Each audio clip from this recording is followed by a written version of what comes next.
Hey guys, it's Brad again with Garden Evolution. Today we're going to go over some of the basics on what I'm doing as far as winter sowing. Now I know there's a couple of videos out there that really cover all the basics on doing this, but I'm just going to show you my method on using smaller containers rather than your classic milk jugs. I'm using 2-liter pop bottles, and essentially in my last video I talked about what I do. I just use the back of the label that I am not able to get off as my starting point, and I cut all the way around till I get to the other side of the label and stop there so that I have a hinge. And then I take my razor blade that I use for this, and then I pop a couple holes right here in the bottom in the feet of the bottle, which is really easy. Just make sure you have a really good sharp blade for this. And then I remove the cap, and that's essentially my little cold frame greenhouse, whatever you want to call it. And then I just use some simple masking tape and tape it up. I do use a permanent marker on these, and I write down the name of the seed that I'm sowing in this. And then if I know that I've sown a certain amount, I will write down how many seeds I did, just so I know for my future reference how many might have germinated out of how many I planted. And then I will also take that masking tape and cover up the writing so that it doesn't wear off before spring comes, depending on how the weather is. Now, the one thing I will say is if you're saving pop bottles or whatever containers you're using, maybe juice bottles or such, don't try using ones that maybe you've already collapsed to put in your recycling bin. As you can see, this one's kind of deformed, even though it looked good when I pulled it back out and popped it back out. It's not going to be usable in this way. Even pushing it out, it's pretty warped. It's not gonna, these ones are going to tend to fall over for you in any wind that you get more easily, considering how flat they become. It's kind of like a sail, just takes it over in that direction. So these ones I would discard, put these back in your recycling bin. I just wanted to show you those to let you know what to be using and what not to be using. For the last couple years, I have been using Pro Mix BX, and that has a mycorrhizum bacteria in it, incorporated in the soil.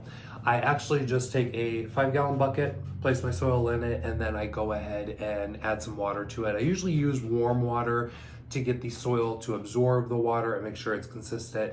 And if there's too much, I just wring it out as I'm grabbing it and placing it in here.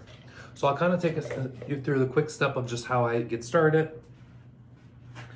Again, this soil is already pre-moistened, so I'm just taking it and I'm going to fill it up.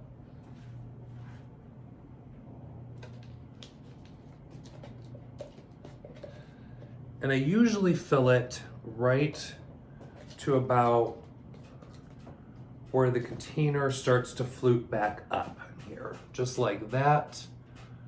You can kind of see. This provides me an area to where seeds don't slip into this area and end up on this area. I've done that before. So I just started go ahead and gradually bringing the soil level up. And then based on the seed that you're going to be starting here, I've got a number that I do need to get started, and I've already done a number of them. We'll just say, let's go with these delphiniums. These ones came from Redemption Seed. These are the Bluebird Pacific Giant mix. These are clear blue with the white bee spires. I go for the darker blue delphiniums. I'm not a fan of light colored ones. I just don't think they look right. The deep purple are really nice, but I am really more after dark blue delphiniums. The seeds come beautifully wrapped in one of these little wax paper envelopes so that they're not all around in the seeds. And they do list on their packet the sowing instructions here. So best method is cold stratifying, requiring 8 to 10 weeks of cold, germination and temp and 50 to 55 and dark until sprouts appear. So we're just gonna lightly cover these. The seeds aren't terribly small. You can easily pinch these, pick these up individually. So what I'm gonna do is, in just this container, I'm probably gonna do 2 containers of this. I'm gonna try to evenly space these out into about For this container, I'll do about 6 because these tend to germinate rather quick for me in this process, and they get large by the time I find a spot for them. And this one is ready to go outside. And what I'll do here is I will take these to a south-facing side of my house, and I will make sure that they're up against the building for extra protection, just a little bit of radiant heat, which isn't much, and leave them to their own device. It is the whole point of this.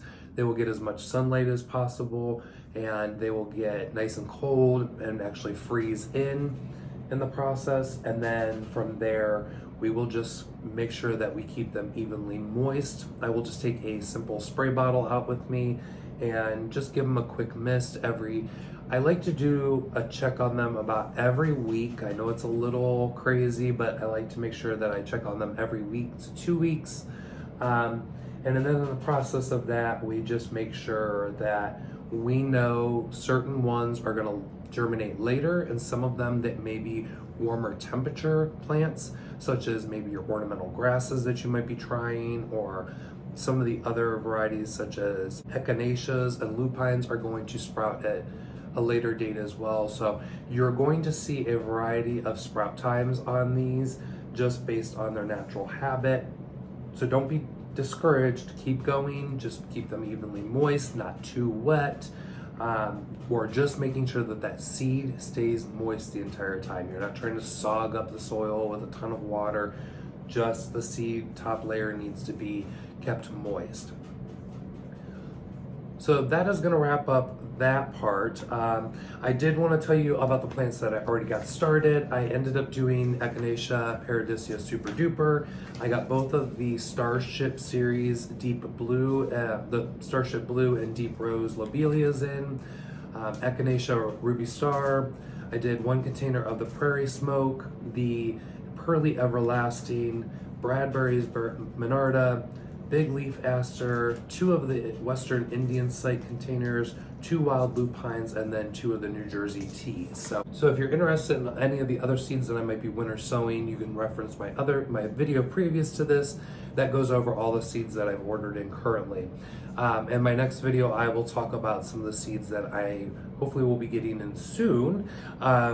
They're pushed back just a little bit right now. They're coming from Redemption Seeds and Select Seeds. So hopefully those will show up within the next 2 weeks, and we'll be able to get those going, and I can talk about the process with those. So until the next video, we'll see you then. Bye.